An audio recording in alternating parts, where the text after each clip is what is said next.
बुध के व्रत की विधि।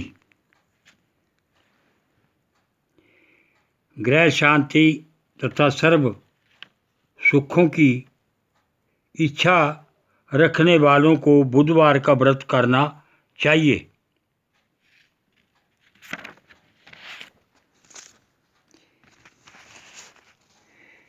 इस व्रत में भी रात दिन में एक बार ही भोजन करना चाहिए। इस व्रत के समय हरी सब्जी का उपयोग करना श्रेष्ठ है। व्रत के अंत में शंकर जी की पूजा धूप बेलपत्र आदि से करनी चाहिए। साथ ही बुधवार की कथा सुनकर आरती के बाद प्रसाद लेकर जाना चाहिए, बीच में नहीं जाना चाहिए।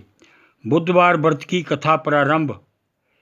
एक समय एक व्यक्ति अपनी पत्नी को विदा करवाने के लिए अपनी ससुराल गया।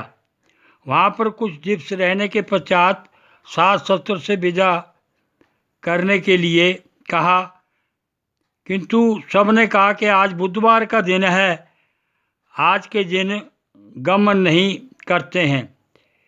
वह व्यक्ति किसी प्रकार ना माना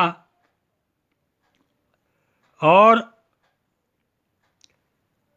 हठधर्मी करके बुधवार के दिन ही पत्नी को विदा करवाकर अपने नगर को चल पड़ा। राह में उसकी पत्नी को प्यास लगी तो उसने अपने पति से कहा कि मुझे बहुत ज़ोर से प्यास लगी है। तब वह व्यक्ति लोटा लेकर रथ से उतरकर जल लेने के लिए चला। जैसे ही वह व्यक्ति पानी लेकर अपनी पत्नी के निकट आया तो यह देखकर आश्चर्य से चकित रह गया कि ठीक अपनी ही जैसी सूरत तथा वैसे ही वेशभूषा का एक व्यक्ति उसकी पत्नी के पास रथ में बैठा हुआ है। उसने क्रोध से कहा कि तू कौन है जो मेरी पत्नी के निकट बैठा हुआ है? दूसरा व्यक्ति बोला, यह मेरी पत्नी है, मैं अभी अभी ससुराल से विदा कराकर ला रहा हूँ।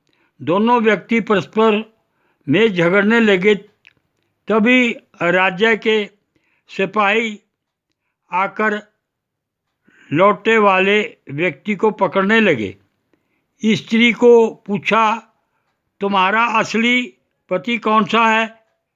तब पत्नी शांत सी रही, क्योंकि दोनों एक जैसे की ही अपनी असली पति कहे।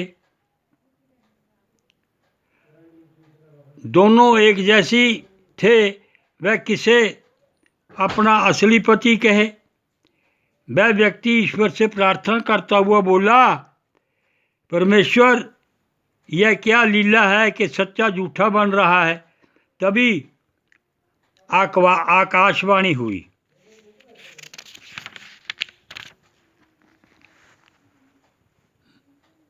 मूर्ख, आज बुधवार के दिन तुझे गमन नहीं करना था, तूने किसी की बात नहीं मानी। यह सब लीला बुद्ध देव भगवान की है। उस व्यक्ति ने बुद्ध देव से प्रार्थना करी और अपनी गलती के लिए क्षमा मांगी। तब बुद्ध देव जी अंतर्ध्यान हो गए। वह अपनी स्त्री को लेकर घर आया।